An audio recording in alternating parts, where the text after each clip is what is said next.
Pilkhana tragedy দিবস উপলক্ষে রাজধানীর ইঞ্জিনিয়ার্স ইনস্টিটিউশনে আলোচনা সভার আয়োজন করে বিএনপি। সভায় দলের মহাসচিব মির্জা ফখরুল ইসলাম আলমগীর বলেন, যে কোনো ষড়যন্ত্র মোকাবেলা করতে সবাইকে ঐক্যবদ্ধ থাকতে হবে। বাংলাদেশে একটা গণতান্ত্রিক রাষ্ট্র হিসেবে গড়ে তুলবার, সমৃদ্ধ রাষ্ট্র হিসেবে গড়ে তুলবার সেই সুযোগকে ধ্বংস করে দেওয়ার চক্রান্ত চলছে।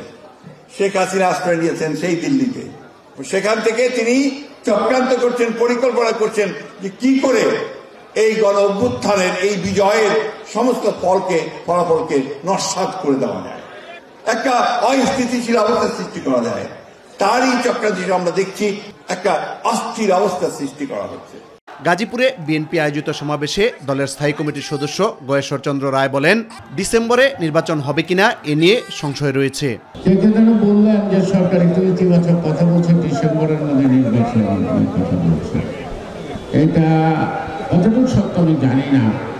মাঝখানে জামাতে ইসলামাবাদ ঢুকছে কয় ইউনিয়ন পরিষদের নির্বাচন, অর্থাৎ স্থানীয় সরকারের নির্বাচন। আর ডিসেম্বরের মধ্যে কি স্থানীয় সরকারের নির্বাচন হবে না জাতীয় সংসদ নির্বাচন হবে, এটা কিন্তু একটা বিরাট প্রশ্ন।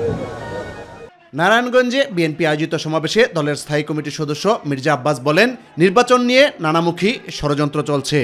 আমাদের অনেক মানুষ গ্রামে গঞ্জে দেখলাম, ওই দিন কোথাও জানি গেছিলাম, যে অমুক ভাইকে চেয়ারম্যান হিসেবে দেখতে চাই, যে ভাই লেখুক, বিএনপির কেউ যেন এমন কোনো কথা না লেখে। আমরা কোনো ভাইকেই সংসদ নির্বাচনের আগে স্থানীয় সরকার নির্বাচনে দেখতে চাই না।